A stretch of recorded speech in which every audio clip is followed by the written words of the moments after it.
Welcome to this video. Thank you so much for tuning in, sharing in this now moment with myself and with one another. If you haven't seen these videos before, welcome. Welcome back if you have. My intention is unity and oneness. This video is going to be a mashup, if you will, of many different topics, but it's in relationship to the energies that we are moving into or that we are already within. And regarding dimensions, multidimensionality, the month of December, and some synchronicities. And I love to, I'm going to do a part one and part two, I think, because I would love to get my whiteboard out for this, but it's going to take me a few minutes once I put together all of the synchronicities. So I'll start with what I have and we'll go from there. So I receive my messages from the universe, if you will, or the spirit that moves through all things, as my ancestors call it, the force, the energy that we are all connected to and through. And I just drop into my heart and I utilize everything in my environment to give me feedback, essentially. And that was kind of one of the messages that's coming through for the month of December. Using all that we have, all of our resources that are available to us.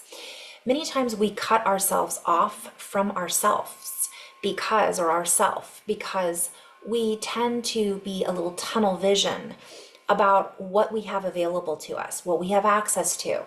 Some people think that synchronicities are just coincidences, and what I've learned is that is only if you aren't aware of the connection to all things, because every time we have a synchronicity that shows up for us, or a coincidence, it's an opportunity for us to make connections, to make a connection point with something, with somebody.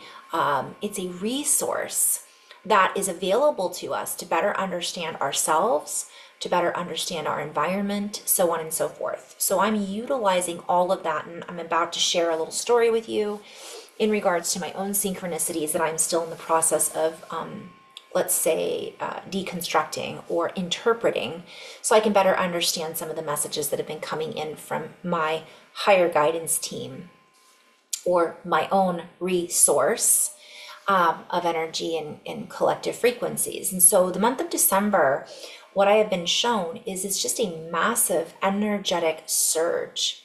I was shown a star. I'll get to that in just a moment. I was shown a hibiscus. I was shown a bulging disc. So we have several different connections. Well, what is in common with a hibiscus, a star, a bulging disc, and more importantly, or connected to all of that, I was shown a book. And the book was blown wide open. And all of the pages had been scattered all over and were laying out in front of me. And the message essentially is, take apart the book, take it out of order. You still have all of the pages laid out before you. The guides were kind of saying, look, it's like an alphabet. We have A to Z. But we don't always keep the alphabet in order. We utilize each letter, and each letter has a certain angle, a geometry, a frequency, a sound, a harmonic, and we combine all those letters and utilize them for our story. So what they were showing me is we are being invited to look at our book of life in a completely different way, in a multidimensional, non-linear way. And when we do that, it helps us to understand even more. But that book has always been there. We have access to it. And what they're showing me is that our body is a version of the book. Our lives and what we've experienced, our goals that maybe we've written down, the dreams that we've had, are all part of that book. The relationships that we have. There's so much more. And even our past that some of us are starting to remember are all connections to this now moment that are guiding us into more of what we want, more of what we are, what is available to us. And essentially what I've been shown is that, time, we're operating within time very differently, non-linear, multidimensional. So if now our book is spread out, it was all compacted before, let's say in a zip file, or it was all stored on a hard drive. And now all of that is opened up and we can see it. We have access to it. right there. We don't have to dig through pages and pages and look for that word in order to better understand the meaning. It's actually available to us. Oh, it's right there. Oh, it's right there. We can see it spread out before us. I was shown a bulging disc in reference to the spine. And if we can relieve that compression, that juice, that fluid, the cerebral spinal movement becomes, it can breathe, it can open. And this is in reference to our DNA. It's in reference to our Kundalini. We have now access to that space, if you will. And when we make room, we've expanded into a bigger dimension. So what I was being shown is this can feel awkward. I just did a video around snake. Snake is coming up. Kundalini is coming up. And again, I'll do a whiteboard with all of this connected at some point, but I'm trying to get this out there so I can remember it all. And so oftentimes we compartmentalize our reality and we, back to coincidence, for example, we say, oh, that was a coincidence. And we write it off. We put a signature on it. We put a finial on it. Okay, that's done. We're going to tie up our loose ends and we're going to continue to look in this one direction. And what I continually am shown again and again is that there's so much more. So if we're operating from a different space, let's say we're in a higher dimension, the dimensions to the box or the framework that we exist within also have expanded. And I keep being shown a box, and I've talked about this in previous videos, where the walls all open and all of a sudden the coordinates don't apply anymore because now the space has expanded. And what I'm being shown is we are creating those coordinates now on the map. We have a blueprint, so let's pretend the box is opened and those lines are all still there. They're all still available to us. But now we've expanded to where we can branch out more. We can expand more. Our synapses are firing differently. The way in which we're communicating with our environment has shifted. And the message that the guides are sharing with me are be curious and available. Because oftentimes when we write things off as a coincidence, for example, that isn't being curious. That's compression versus expansion. That is, and by the way, compression in the heart is, when we're talking about implosion, that's completely different energy. We're talking about restriction versus expansion. And so the message is ask questions, be curious, open to receiving what it is that is available to us. And it doesn't necessarily mean that we know what's available to us. And that's another reason why the guides are like, be open, be curious, and be available. When something shows up for us, are we going to say no because we don't understand it? Or are we going to say, well, I'm curious about that. What is it about that interests me? Why is that showing up for me? Is there something more here that I can feel, see, learn from, recognize, remember? Because there are elements of surprise that are here for us to keep us interested, to keep us curious, to keep us playful, right? And so that is something else that's coming up as a theme. Sometimes we can be overwhelmed, right, by all the things that are showing up for us. And sometimes we can feel as if there is nothing showing up for us because we're really not readily available for those. We are habitually programmed to play inside of those four corners, when in actuality, we've expanded to 5. So what happens when you add another corner? It changes the entire frequency. It changes the geometry, right? We go from a 4 to a 5. I was shown a star also, so I'm going to show you this. I was drawn this star. And so let's say I started here. That line went to here, that line went to here, that line went to here, that line went to here, and connected back to here. Now that would be the finial, that would be the closing point, yet that is from a linear perspective. And it looks like each of these are separate now. but that's all the same line. It's all connected. And if you were to blow that open, it would be a circle. It would just be a line. It would be a slip knot. It would be infinite. It would be an infinity loop, right? And so, however, we have now, because of that one line, we have 1, 2, 3, 4, 5 triangles. And we also have a pentagon, I think, in the center. So now we have multiple shapes, angles that we get to play with that we didn't have that were inside of, let's say, a rectangle or a square. And we have that extra node now, that extra access point that we are able to then tap into in a more readily available access point. And I'm also being shown to go back to the pages that are all spread out in front of us, of our life, of our experiences, of our wishes, of things we've written down, our journals. And we start to see patterns. We start to see patterns emerge that we couldn't see before, even though they were there the whole time.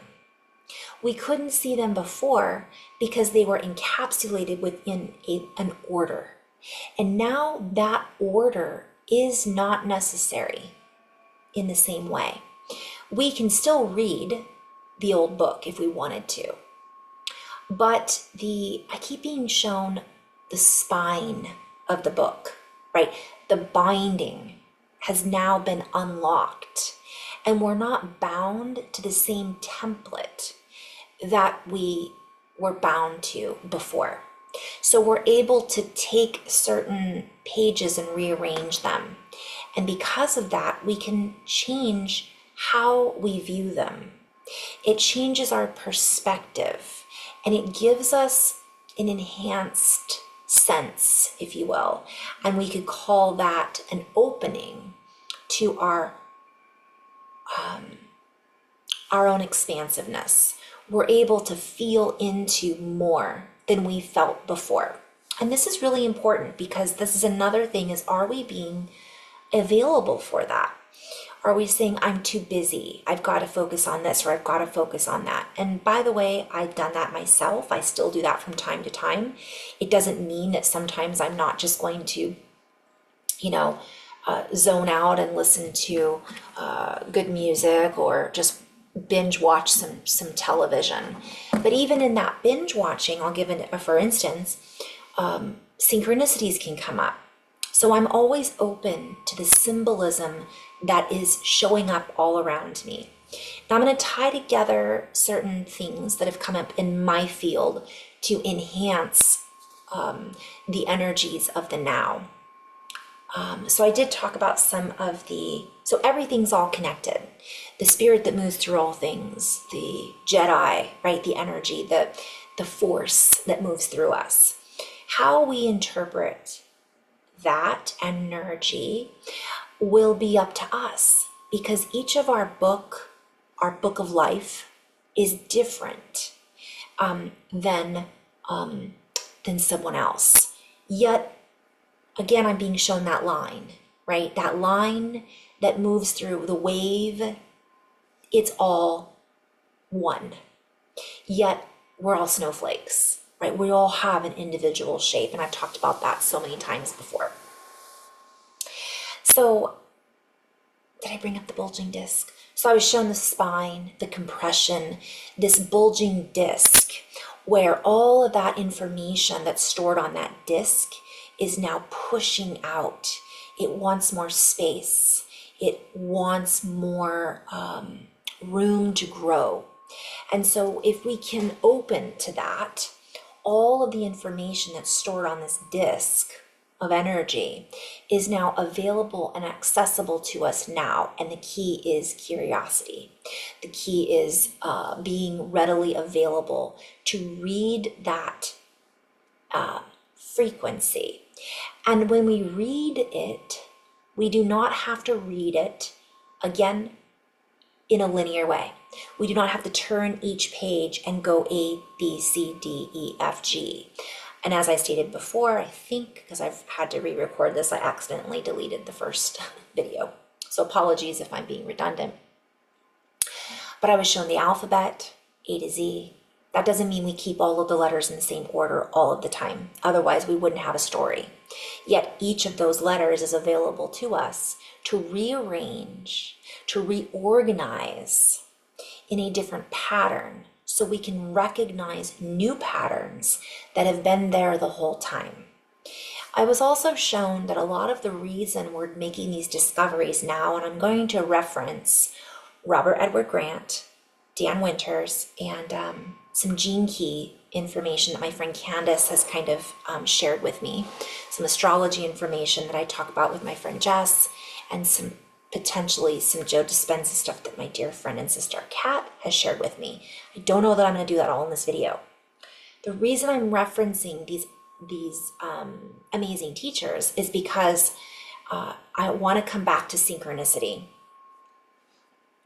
We are being shown resources on a daily basis. And sometimes we feel as if the magic isn't there, yet it is always there. It's all a matter of perspective and perception. Can we perceive the magic, and how are we interpreting our environment? So I was having a moment of a little bit of confusion the other day. I was too wrapped up in my brain, right? My left brain, analytical, and I was not sure really where to go. And I just had this incredible urge to sit down and type. And I thought, well, I'll write. I always feel good when I write. But nothing was really coming up of substance. I wrote one paragraph, and essentially the message was, go back to your writing. So I opened a page in my notebook, and it was written back in the eclipse of this year, which I want to say was September, but I could be wrong. I'll talk about that maybe in the second video. And the ecliptic energies. Well, the irony is I was also called to post on Instagram a snippet of the video that I recorded on the eclipse. And I thought, okay, well, there's obviously a synchronicity here with what we're feeling now in the month of December. And one of the messages is we are constantly in a portal, if you will. We are constantly being gifted opportunities to access more information and access more energies. But the eclipse was somehow a turning point or a shifting point that allowed us to line up at a different angle or have more light available to us, whatever we want to label that as.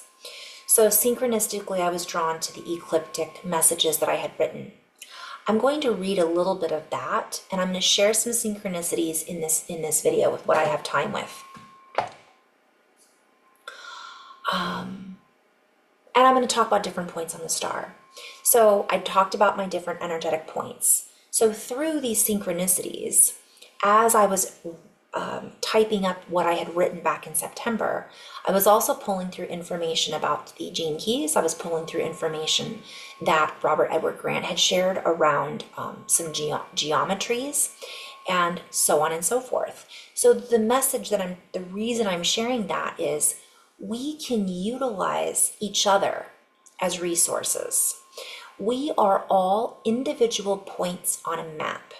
We are all nodes or connection points. I am a resource of plethora of information. So is your neighbor. So is my neighbor. That doesn't mean that we're going to glean the information from everything all at once, all of the time. Yet we're being gifted these people and places and animals and plants and colors to all use and utilize as a resource to give us what I'm being shown is synapses firing and branches of that mycelium network linking up. And the more we can utilize our connections, and whether they know we're utilizing them as a resource or not, it's about us being open and taking things, I want to say with a grain of salt, but it's utilizing what's available to us. So I'm going to give for instance, cuttlefish came up last night. My husband, I'm utilizing him now as a resource.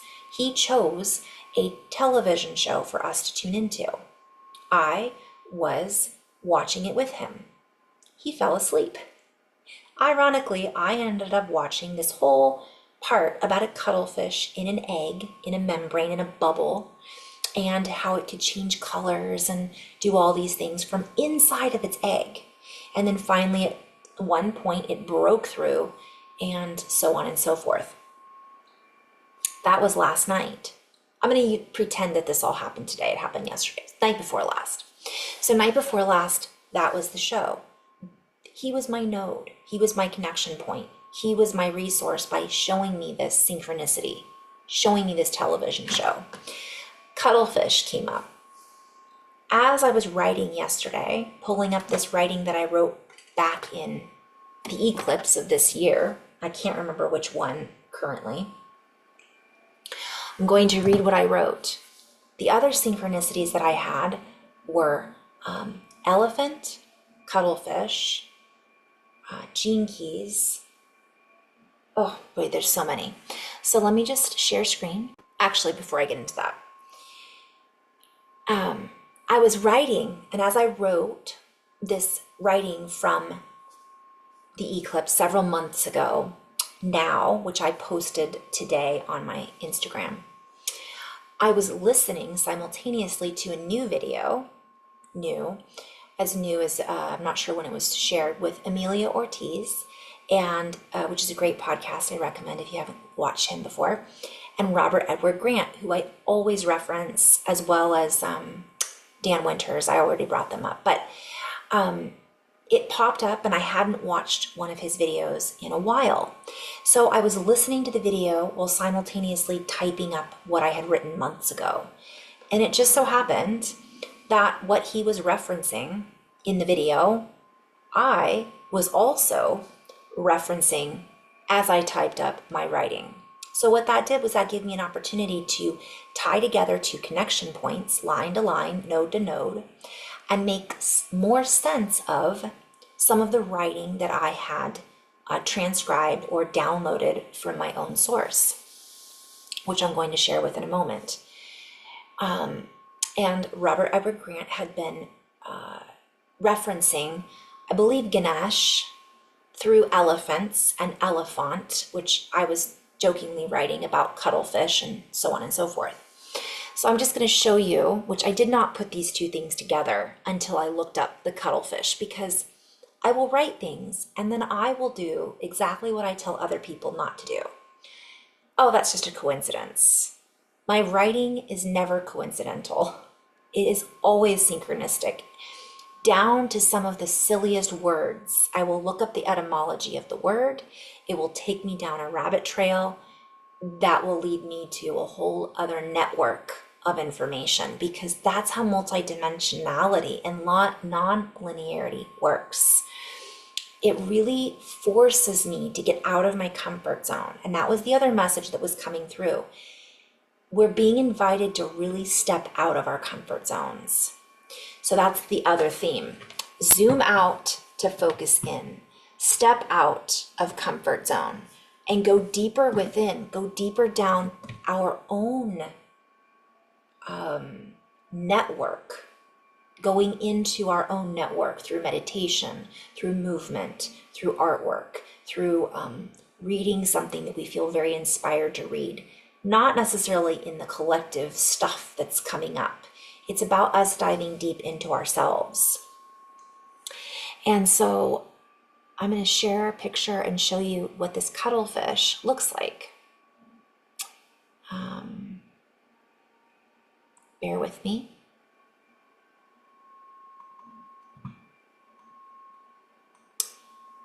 That to me looks like an elephant with his little trunk. He looks like an elephant fish, right? So there I'm seeing, and isn't he beautiful?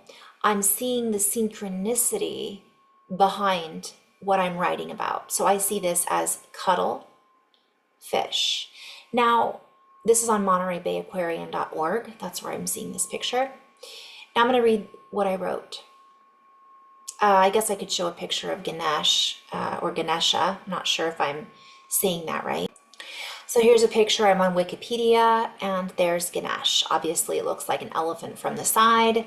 Now, I want to point out that there's a flower in here, and it might be a lotus, I don't know, but my drawing I had been drawn to hibiscus, which I'll come back to in a moment. Hibiscus and orchid had come up for me. So I'm just playing with these symbolism and synchronicity, which I'll get to in a moment. And the irony is, well, I'll come back to that because I'm seeing other symbols as I do this, but I'm making note of it, mental note in my imagination. And so I'm going to write this, share this and read. So let us expand our point of view. So again, the theme is zoom out to focus in. Let us expand our point of view, our reference point, and pan out. That was supposed to be sign out. Spin, sugar. For in this memoir, for this writing extravaganza, we hold reflection, a space in which to imprint. You hold the candle, drip, drip, drip, slip, not. Into this moment. Let us cuddle, fish. This is a warm-up.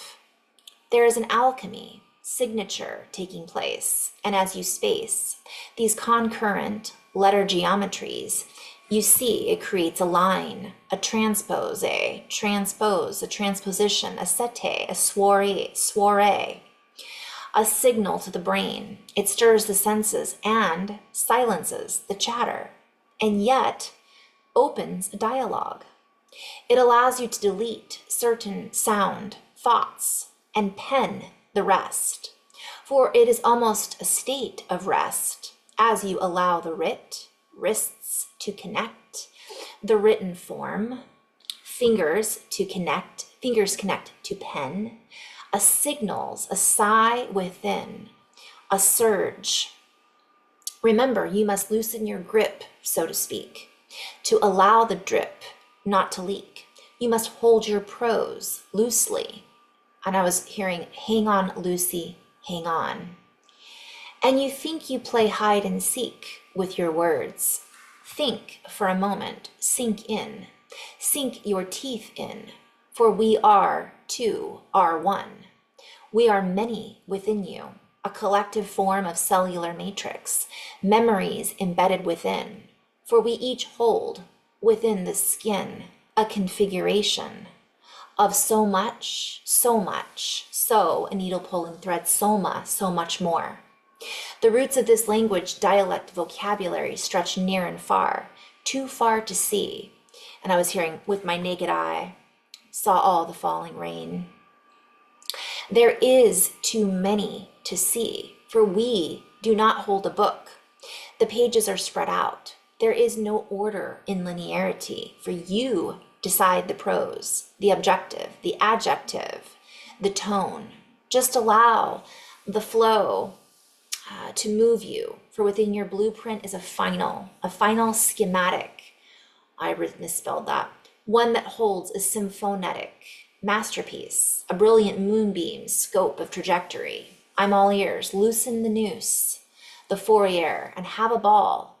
Loosen up the ball and chain, Lucille Ball. Call the roll off the tongue and get into the groove. You drive this chain, bring up the caboose. So as I'm writing this, certain things are, of course, standing out to me. And I want to go back to, I'm recognizing the symbolism, even with Ganesh, which I hadn't put together until I looked up cuttlefish and until I listened to Robert Edward Grant's video, which is just ironic.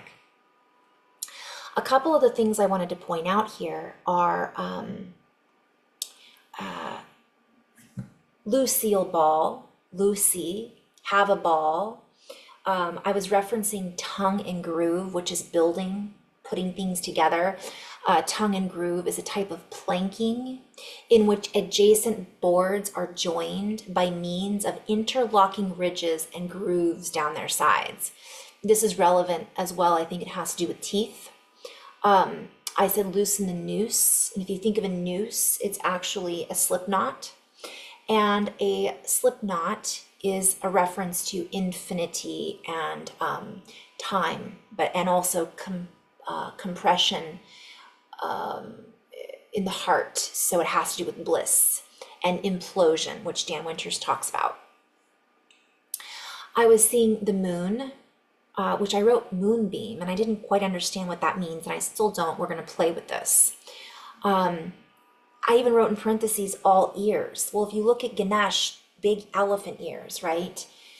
When I wrote you decide the prose, I'm playing with that because obviously prose are a type of writing or the words that you're using, but also it's a reference to pros and cons. We are the ones that are deciding what's positive and what isn't. And that's our perspective. So we're the ones that choose the objective, the adjective, what we're writing, and the tone, the sound, and the frequency that we're transmitting. And so the guides are like, let it go, loosen up. Don't be so linear about this. And you will start to notice the synchronicities. You'll start to notice the similarities in your own life. And it talks about the finial. Well, the finial is, this is a play on words as well, but within our blueprint is kind of an end cap, if you will, a weaving. A finial actually has to do with, I wrote it down, but maybe I didn't save it in here. It actually has to do with, their etymology is a thread. It's a wire that kind of is an intricate design. So one of the other references that I had here, and I'm going to move out of this in just a moment, is it's basically talking about the cellular matrix of the memories that are inside of us. That's our book. Our body is holding those memories, and that is our DNA. It's obviously also outside of our body, but that outside of our body is actually inside of a bigger body or a medium that we're all held within, right? That frequency that we're moving through, that medium of energy.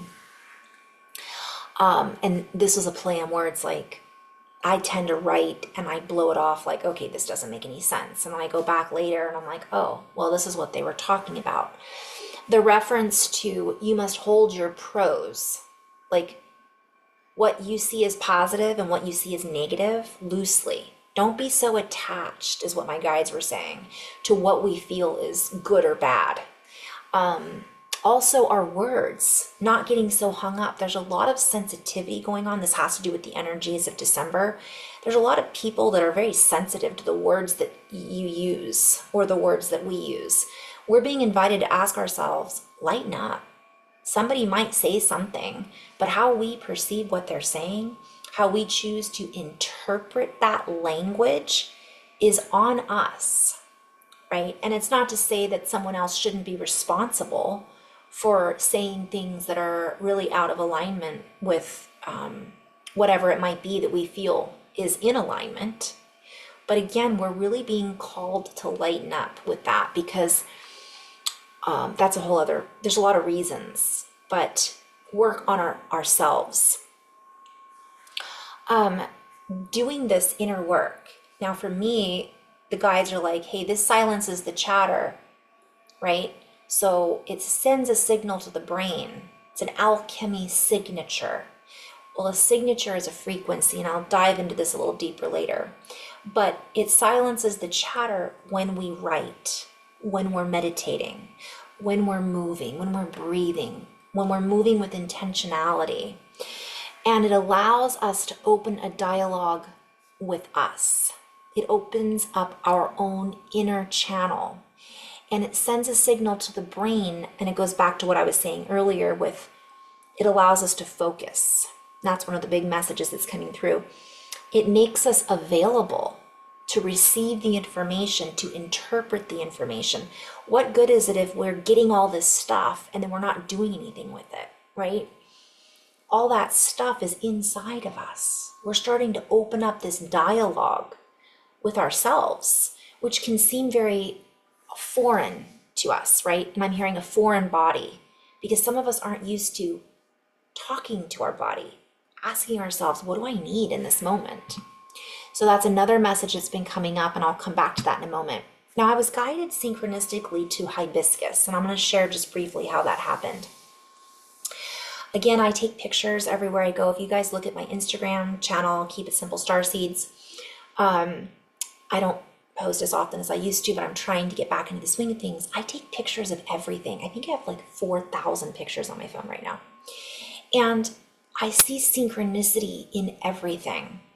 And it'll give me answers to questions that I didn't even know I had. And hibiscus is a perfect example. There's hibiscus everywhere. I've been seeing, they're a flower. We're all used to it. But sometimes certain things will show up for us again and again and again for us to pay attention to. And my eyes were drawn the other day to this beautiful hibiscus flower. And I'll show a picture of it. Going back to, so I'll share screen. Let me just bear with me. Whew, the energies. So here's the hibiscus, and I was just drawn to this flower, and if you notice, it's not fully open, it's furled up, right? It's kind of curled, right? The edges of the hibiscus are curled. It has 1, 2, 3, 4, 5, and then it has the stamen in the middle, which is 1, 2, 3, 4, 1, 2, 3, 4, 5 as well. So I was called to look at that, and then simultaneously, later in the day, at the moment, I can't remember why, I was called to look up crop circles. For whatever reason, I was like, I've got to look up these. I'm just curious. Like, it popped into my head. I wonder what crop circles have come up for 2024. And this one I was drawn to. So I'm on temporarytemples.co.uk. And look at that picture. Now, it's not the best, but here we go. So if you look at this picture, to me, it looks like my hibiscus that I had taken a picture of. There's the curled up edges, okay? Now, simultaneously, this other picture of another one looked like the stamen for me, the center of the hibiscus as well. Now, of course, there's a lot more to this, right? The cones. I actually drew a picture that looked like this. That's another synchronicity that came up. So now I've got these symbols that I was drawn to through the synchronicity of seeing this flower. That's what I was led to, that I never would have paid attention to had that have not have been coming up for me. Now, some people might say, well, you're really reaching, that those don't look a lot alike. I feel that they look almost identical. And it doesn't matter. We're really being invited to see these little sparkles out of the corner of our eye. We're being invited to hear the words that maybe somebody uses in our reflection 5 times that day. Wow, I've seen that number. I've seen the number 10 all day today. I wonder what that means. Curious, receptive, available. For when we do that, more comes our way. And I go back to what I was saying earlier, if I said this in the beginning, of the square that has now become a star instead of a square or a rectangle. Those 4 corners have opened and expanded. And now there's a 5th corner that's been added that changes the entire shape, the entire geometry, the sound signature of what we have available to us. Now we have available to more than 4 or 5. I'm just using that as a theme because we're used to operating inside of a template, a temple, let's say of 4D or 3D. And the dimensions or the measurements or the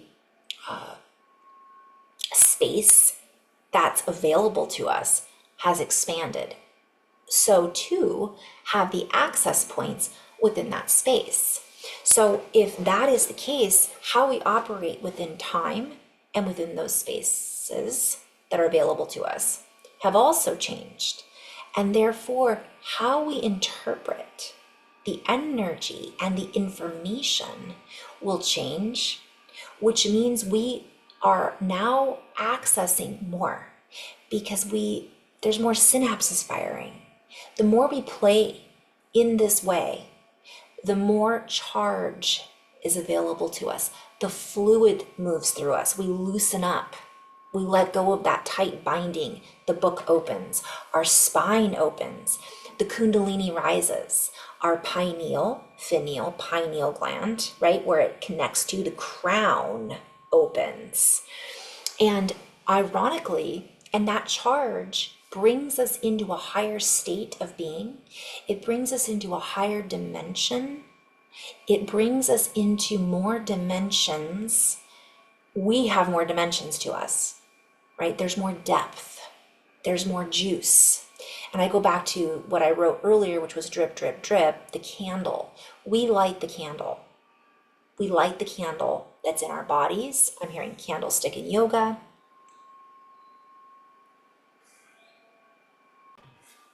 We unwind that DNA. We transcribe it, the information that was available to us, held within the spine of our book, right, is open. And we create this space that allows us to hold more. And again, I'm going back to the bulging disc I was shown in the spine. Like, if you release the compression, you don't compress the spine, you open the spine of the book, you're able to read the spiral, the DNA, you're able to unfurl it, you're able to open it up and get to the core, the center. And this allows us to read things in a different way.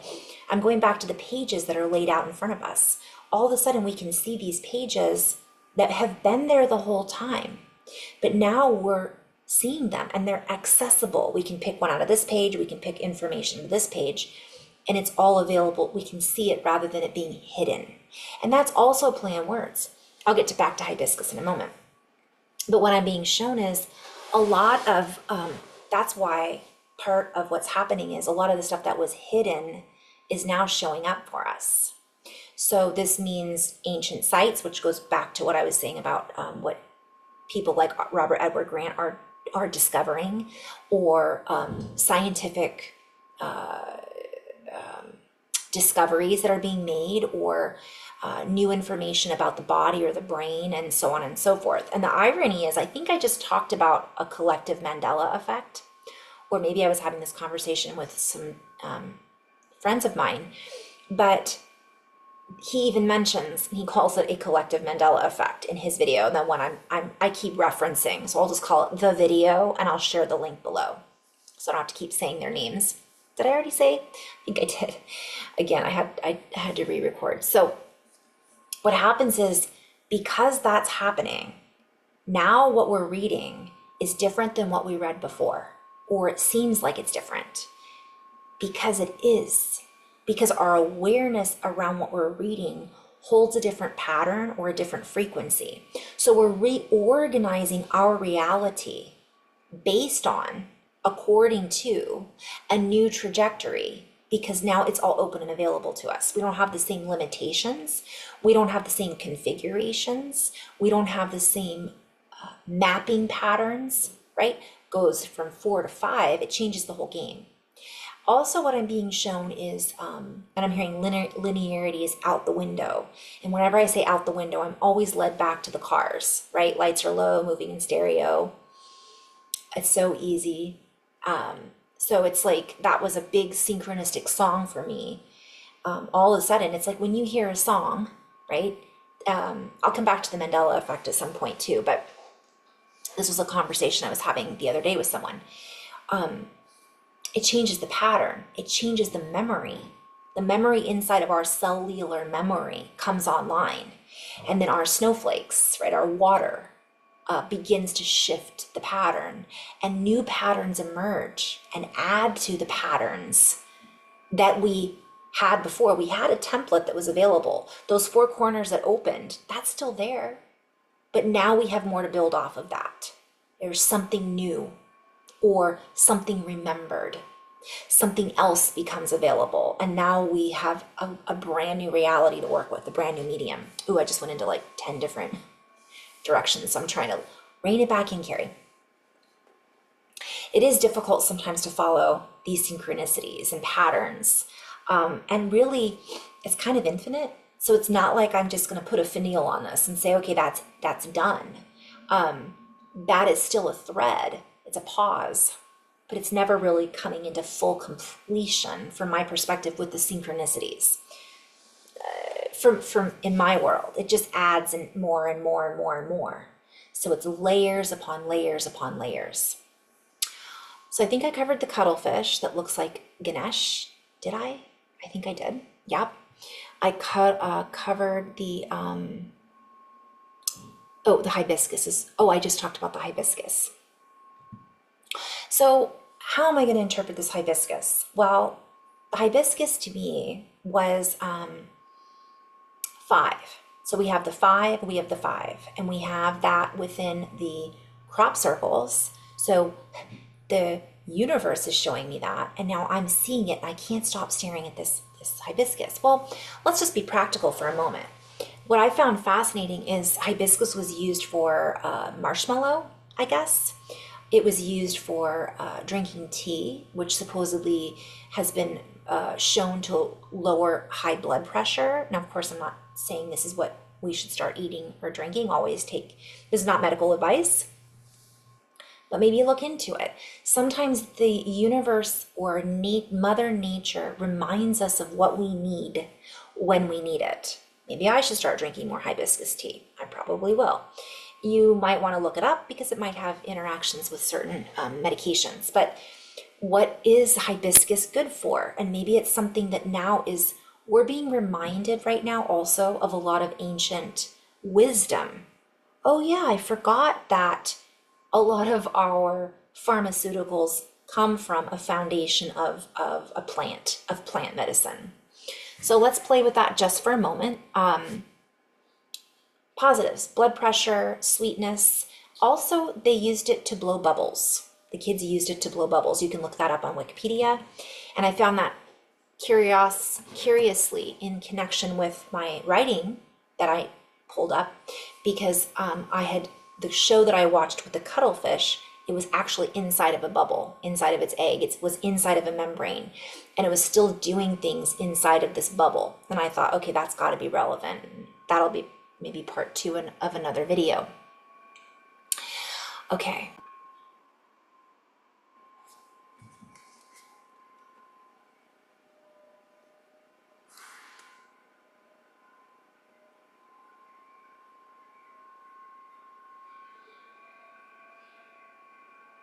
Oops, I'm still recording. Was I recording the last thing? Oh boy. I hope I was and I didn't just hit. Okay, so I'll just keep going. I probably will have to blooper that out, but maybe I won't. Okay, so one of the things elephant had not come up for me, really. Well, maybe it had, and I hadn't noticed the synchronicity, but cuttlefish is now in my awareness, and hibiscus is in my awareness. Now, simultaneously, as I'm typing this up, the ecliptic message, I was listening to the video. And in the video, Robert Grant is talking about everything is a reflection of what is going on inside. And of course, as I was writing about that, I was talking about inside the body. So it's kind of like what I was referencing earlier. You hear a song, like I heard the Cars, and that had a big impact for me. Southern Cross had a huge impact for me. Have you ever heard a song and you've heard it for so many times, and all of a sudden you're going through something in your life, that one song plays again and it's not even the same song. You hear it with ears to hear. It feels different. It impacts you more because there's something that makes a connection, whether it's a word, a note, a memory, whatever it is. That's what's happening for a lot of us. And that's what was happening as I was typing up this writing and listening to this video. And the irony is the speakers in the video are talking about that happening for them. So he was just going on and on about these synchronicities, like, oh my gosh, we were wearing rainbow parkas and the elephant and going on and on about the elephant, all of these synchronicities. And it was just wild. And you could feel his excitement in this magic, as I am seeing my own magic unfolding, in part because of his expression and the interviewer, Emilio's connection about magic, about synchronicity. And now that is a connection point on the star that I showed earlier. That line now connects. And now I'm pulling elephant from his synchronicity into my cuttlefish synchronicity. And I say, well, the cuttlefish looks a lot like the elephant. I wonder what else this could mean. Well, ironically, as I looked up hibiscus,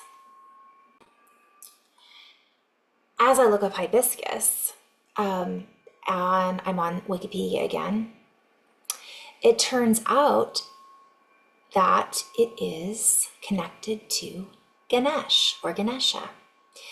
Isn't that ironic? And I had no idea, of course. No connection at all. The red hibiscus is the flower of the Hindu goddess Kali, and appears frequently in depictions of her in the art in India, often with the goddess and the flower merging in form. And I see this as very symbolic. The hibiscus is used as an offering to Kali and the god Ganesha and Ganesh. So here is my other node on the star, the connection point, right? Now here, that's coming in. So now I'm going, okay, this is a synchronicity I can't ignore. So if I go into looking up Ganesh, it's an elephant head with 4 arms, the remover of obstacles and the bringer of good luck. Now, I'm going to kind of end on this note, and I'll move into this in a little deeper portion of a video in part 2, because I know this is going to take me down a rabbit trail having to do with much more. And I didn't really complete the video that had brought me into this synchronicity yet. So now I'm going to go back and listen to that video, just like opening up the book. Now I'm going to hear it very differently than I heard it before. And I'll probably make other connections that I didn't even think about before, that weren't even part of my knowingness. And now I'm recognizing, okay, there's something bigger going on here in the reflection back to me of synchronicity. I love the fact wisdom of luck, and it has to do with the supreme being. Now, the video talks a lot about, that I'm referencing, they talk about, the Godhead, being God, right? Within, our own divinity within. From my perspective, that's one interpretation of the message. And I just have to share the other synchronicity here. I had talked about loosen the noose in my writing.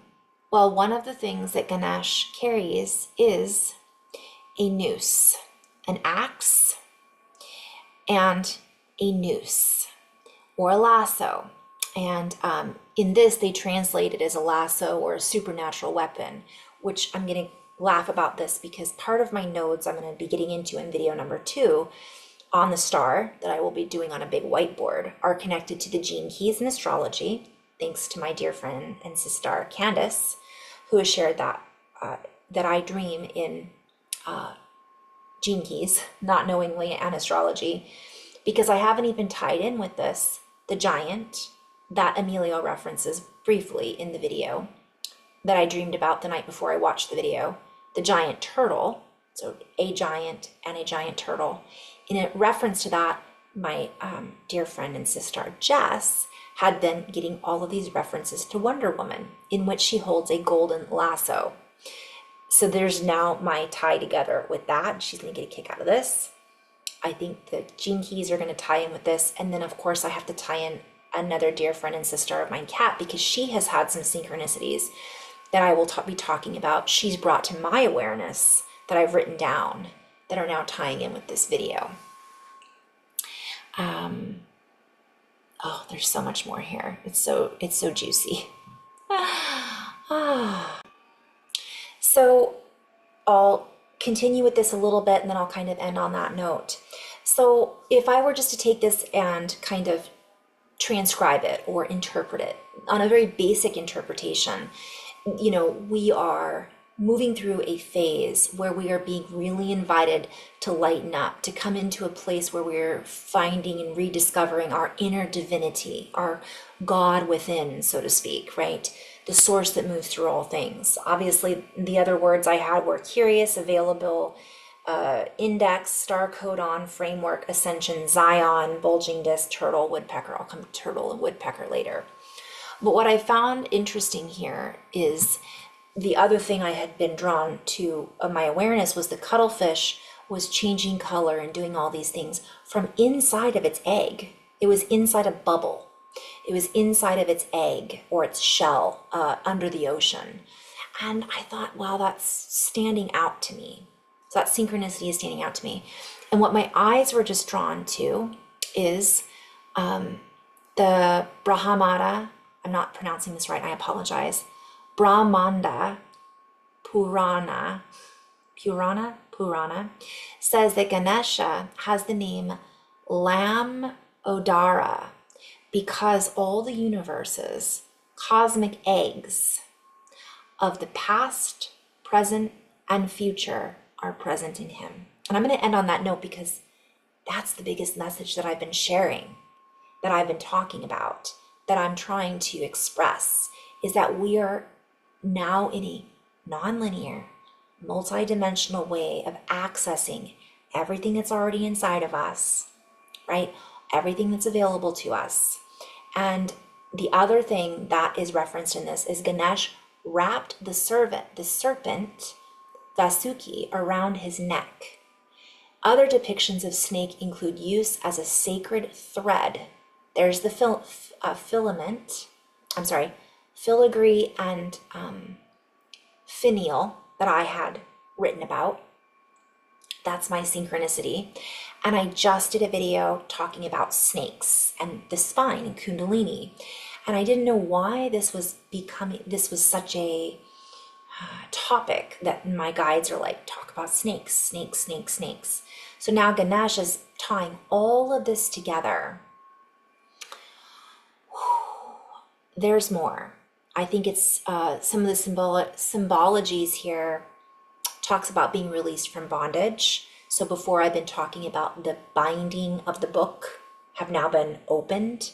So we are not bound to time in the same way that we were before. I don't know much about Ganesh. I really know nothing about Ganesh. Even though I'm a yoga teacher, that was something I never studied really. It was just almost like a, part of, we briefly looked at that until you go into it a little deeper. So I've never actually studied the gods and goddesses. But it talks about, oh boy, that's so funny. Well, those are horizontal. I'm going to dive into this a little deeper because it talks about the crescent moon on the forehead. It says a Titaka mark as well as a crescent moon on the forehead. And I had written moonbeam in my writing. And boy, there's a lot in here. But I know that there's going to be some reasons that the axe is in one hand and the noose is in another. So I'll come back to that later. But I'm going to end on this. Oh, there it is, the tortoise. Oh, that is so funny. And the mouse. Oh, okay. I'll come back to that later. But it talks about the elephant, the tortoise, the peacock. So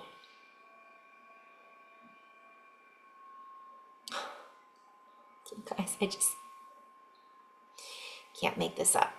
The giant tortoise. Okay, so I'll come back to that later.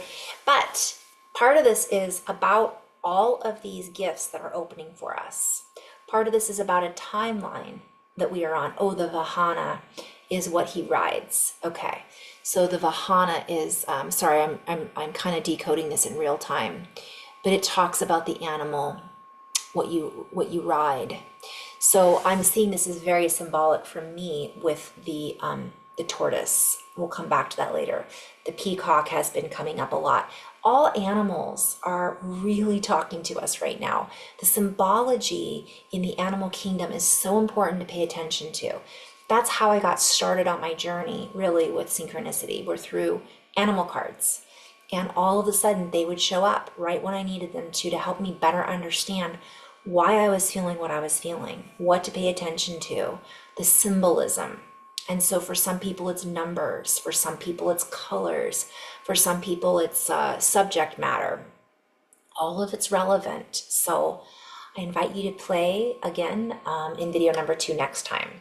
So in the meantime, we're being called to go within, be open, be curious, be available to receive the gifts, and to relax. Don't take everything so personal.